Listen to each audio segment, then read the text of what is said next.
নমস্কার বন্ধুরা, শুরু করছি শনির 7.5 থেকে মুক্তির উপায়। শনির মহাদশা 19 বছর 7.5 থেকেও কষ্টকর। শনিকে নের দেবতা ও কর্মফলদাতা বলা হয়। জ্যোতিষ অনুযায়ী শনি অত্যন্ত নিষ্ঠুর প্রকৃতির ও পাপিক গ্রহ। ব্যক্তিকে তার কর্ম অনুযায়ী ফলাফল প্রদান করেন। কুকর্ম করলে শনি যেমন কাউকে রেহাই করেন না, তেমনি ভালো কাজের জন্য পুরস্কৃতও করতে পিছপা হন না। শনির সঙ্গে জড়িত রয়েছে তার 7.5 ও 2.5 দশা। যে জাতক শনির 7.5 ও 2.5 পেঁচে পড়ে, তাদের জীবন একাধিক দুর্ভাগ্যের সৃষ্টি হয়। এই দুই দশাই 7.5 বছর ও 2.5 বছর ধরে চলতে থাকে, কিন্তু এই দুইয়ের চেয়েও মারাত্মক হলো শনির মহাদশা। অশুভ হলে এই দশা ব্যক্তিকে প্রচুর কষ্ট দেয়, কিন্তু শুভ পরিস্থিতিতে জাতককে রাজার হালে রাখে।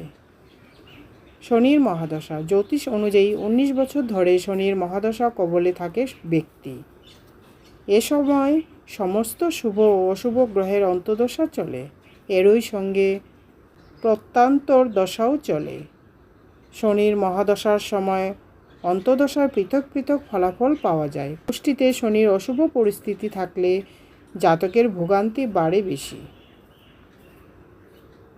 কিন্তু শনি মহাদশার সময় ভালো কাজ করলে শনি প্রসন্ন হয়ে সমস্ত মনস্কামনা পূরণ করে দেন। যারা পরিশ্রম সততার সঙ্গে কাজ করেন, শনি তাদের উপর সদয় থাকেন।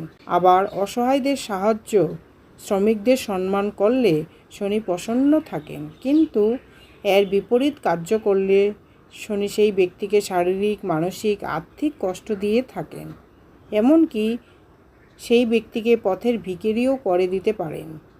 এছাড়াও পূর্বজন্মের কৃতকর্মের ফলাফলও জাতকের শনির মহাদশা সময় ভোগ করতে হয়। 19 বছর ধরে এই মহাদশা চলে।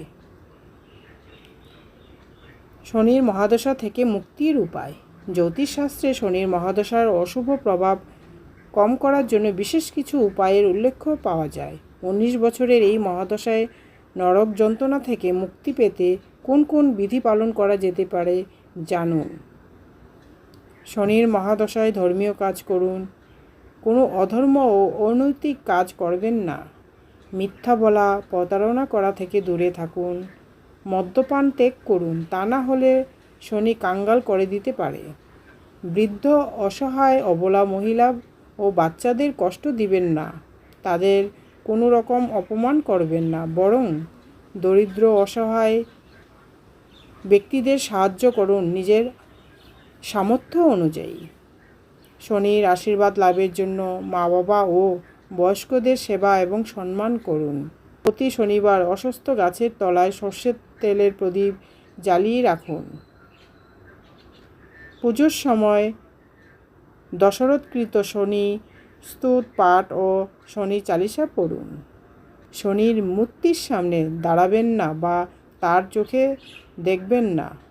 শিব ও বজরংবলীর পুজো করলে শনি কষ্ট থেকে মুক্তি পাওয়া যায়। শনিবার কালো তিল, চামড়ার চটি, জুতো, ছাতা দান করুন। ধন্যবাদ।